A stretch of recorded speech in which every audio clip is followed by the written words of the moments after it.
Bonjour à tous. Avec l'évolution des menaces et des risques d'intrusion dans les bâtiments, le contrôle des accès est devenu vraiment une priorité des directeurs sécurité.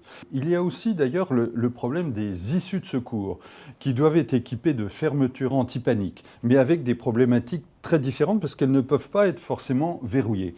Alors Fabrice Galland, vous êtes directeur de JPM, une société du groupe ASSA ABLOY. Quelle est la solution alors pour les bâtiments ?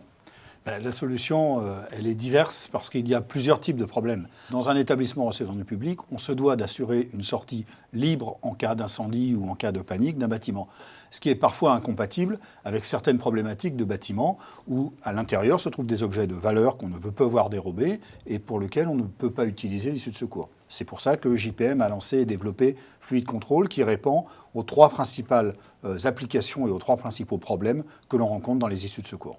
Oui, alors les problématiques sont différentes selon les établissements, si on veut empêcher les gens de sortir ou au contraire les empêcher de rentrer dans le bâtiment. Exactement, on va avoir trois cas de figure relativement différents.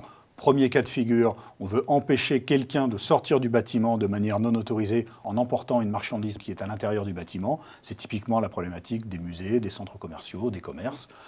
Deuxième problématique, on veut empêcher quelqu'un de sortir alors qu'il n'en a pas l'autorisation. Typiquement les écoles, les unités Alzheimer, les maisons de retraite. Et puis, troisième et dernière problématique, on veut empêcher que quelqu'un qui est à l'intérieur avec autorisation n'ouvre à quelqu'un d'autre qui pénètre par cette issue de secours sans lui avoir été fouillé, sans autorisation. Donc on peut avoir de la fraude au spectacle, au cinéma, mais également intrusion de quelqu'un qui peut introduire dans le local quoi que ce soit sans avoir été fouillé. Oui, par exemple dans les aéroports. Exactement, dans les aéroports.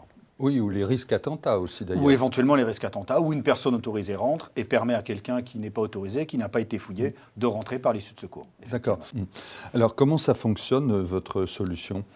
Cette barre qui est basée sur la technologie fluide, qui est la dernière barre anti-panique mécanique traditionnelle lancée et développée par JPM, a été complétée de dispositifs électromécaniques qui permettent de différer l'utilisation et l'issue de secours par une demande d'autorisation préalable. Demande d'autorisation préalable qui peut être autonome pour les cas les plus simples, c'est-à-dire qu'on a à côté de la barre anti-panique un boîtier bleu de glace qu'il faut activer afin de pouvoir libérer et utiliser la sortie. Ça va être tout à fait suffisant pour une école.